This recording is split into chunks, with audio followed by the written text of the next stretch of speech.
생각보다 빠른 속도로 글로벌 통상 전쟁이 시작되고 있습니다.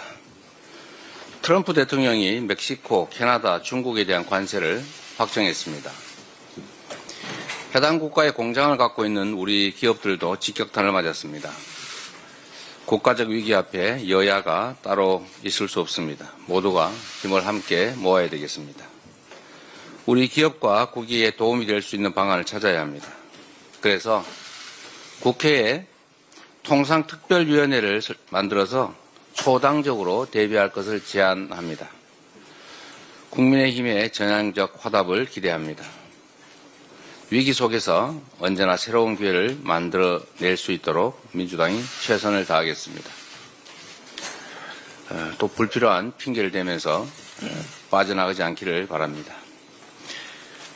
추경에 대한 국민의힘 의지가 진심이라면 즉시 국정협의체를 가동해서 추경 논의를 시작하기 바랍니다. 권성동 국민의힘 원내대표가 어제 국정협의체부터 복귀해서 추경을 논의하자 이렇게 말씀하셨는데 일단 말씀의 취지에는 동의하고 환영합니다. 정책위 의장에게 들어봤더니 그동안 국정협의체가 실무협의가 잘 안 된 이유는 국민의힘이 추경을 반대했기 때문입니다.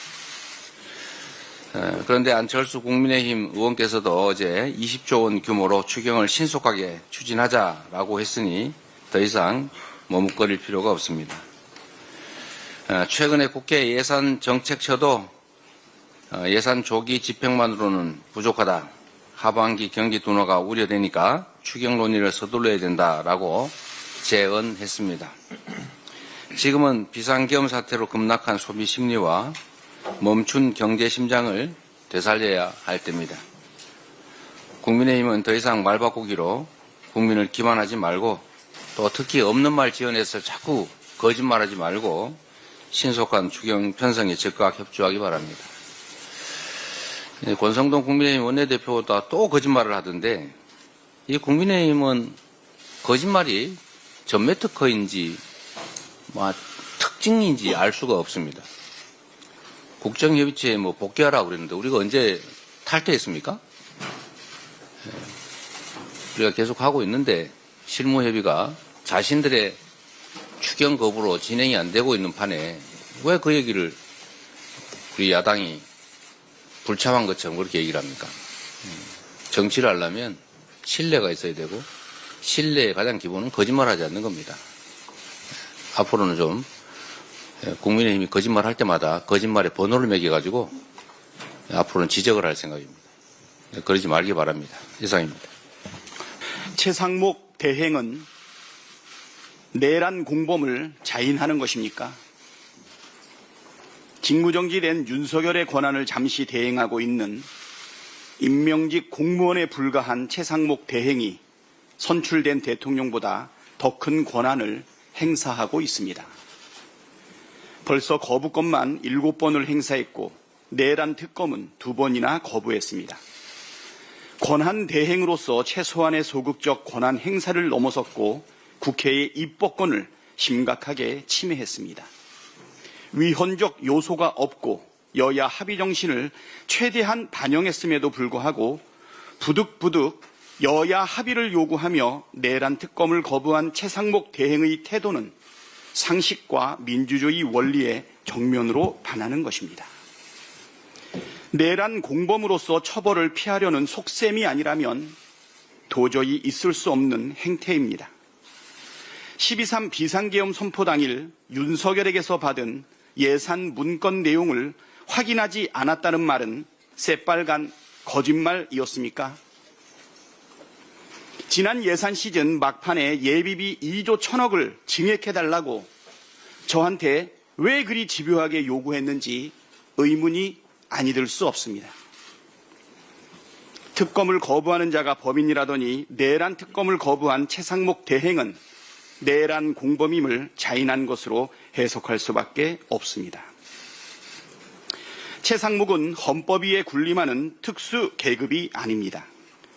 그가 누구든 대한민국의 국민이면 헌법과 법률을 따라야 한다는 것은 상식 중의 상식이고 공직자라면 더더욱 헌법과 법률을 지켜야 합니다. 그럼에도 최상목 대행은 헌법과 법률을 지속해서 어기고 있습니다. 헌법상 의무인 국회 추천 몫인 헌법재판관 후보자 임명을 선택적으로 거부했고 법률상 의무인 내란 상설특검 후보 추천 의뢰를 하지 않았습니다. 이 행위만으로도 탄핵 사유입니다.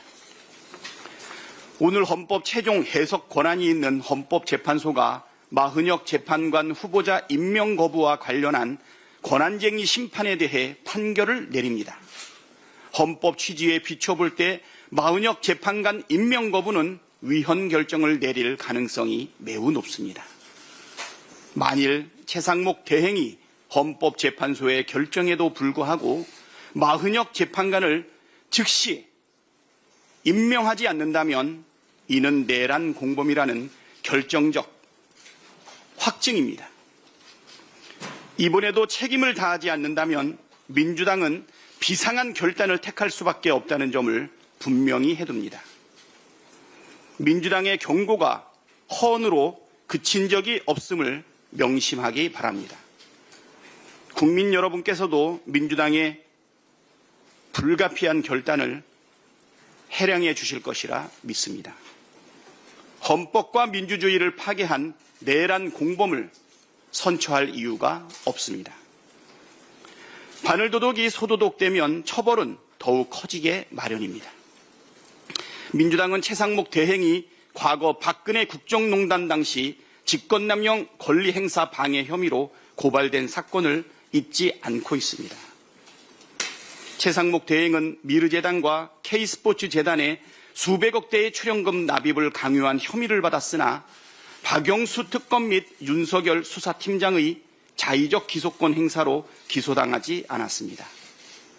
공범인 안종범이 처벌받았고 뇌물수수 혐의로 박근혜가 처벌받은 점을 고려하면 특검의 불기소는 이해하기 어려운 일입니다.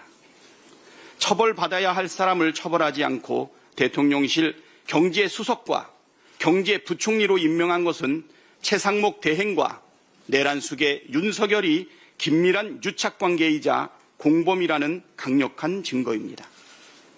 최상목 대행의 범죄 혐의에 대한 공소시효는 여전히 남아 있습니다. 민주당은 최상목 대행이 헌법재판소 결정마저 따르지 않는다면 내란죄 공범으로 간주하고 내란죄 고발을 비롯해 필요한 조치를 취하겠습니다. 윤석열과의 유착 의혹이 있는 뇌물 혐의에 대한 법적 조치도 검토하겠습니다.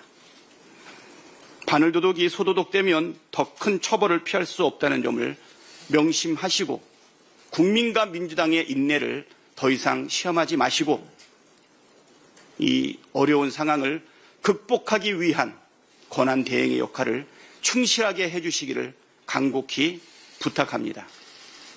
내란숙의 대행의 역할을 즉시 중단하시고 어려움을 극복하는 데 총력을 다해 주시기를 다시 한번 간곡하게 부탁합니다.